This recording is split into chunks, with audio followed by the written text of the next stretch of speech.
Yemen's Houthi rebels have told China and Russia that their ships can pass through the Gulf of Aden and the Red Sea safely. The Houthis have been attacking vessels off the Yemeni coast since November. The US and the UK have launched airstrikes on Houthi targets in retaliation. Several countries have deployed their naval forces to protect shipping in the trade route. Earlier this month, 3 crew members were killed when their ship was hit in a Houthi strike. Hans Jacob Schindler is the senior director of the counter-extremism project here in Berlin. And I asked him how China and Russia managed to negotiate a deal with the Houthis, who continue to target Western countries' vessels. Well, very clearly and obviously, Iran plays a major role in here. Iran is a major sponsor of the Houthis. It is also very close to China and Russia, increasingly so over the last couple of years because of Western pressure.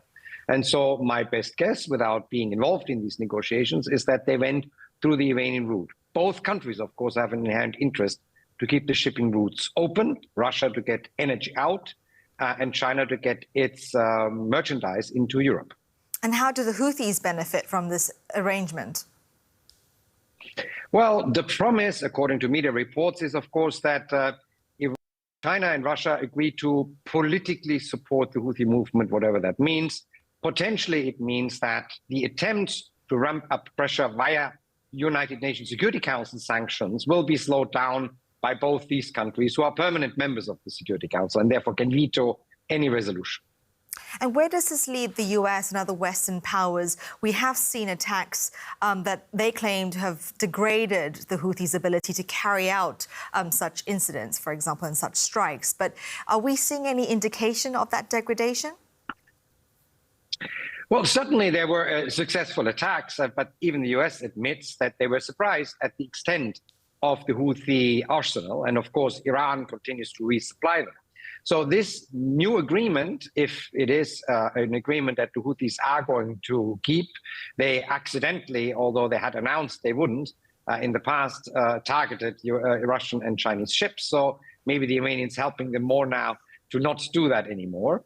But it puts a bit more pressure on the US and the Europeans really on to either increase the pressure on Iran to make the Houthis stop or to continue its military operations, because the one hope, of course, was also that China, who has an inherent interest that this shipping route is open because most of its merchandise and materials that it exports to Europe goes via that shipping route, is now apparently no longer having a problem. So in terms of big picture, we've seen multiple strikes in the last few months. How much of an impact have these attacks been on trade and supply routes so far? Very significantly. So there is a drop over 40% of traffic through the Suez Canal so far. We have more than a doubling of container prices since the attack started in earnest a couple of months ago. And of course, we have a massive increase in shipping insurance for any vessels that goes through the Red Sea. That means a lot. The majority of global shipping companies are routing now ships that go from in Europe around the African route, which is at least 10 days longer travel time, which means longer transport routes and more transport costs. That's Hans Jacob Schindler. Thank you very much indeed for your time and analysis. Thank you so much.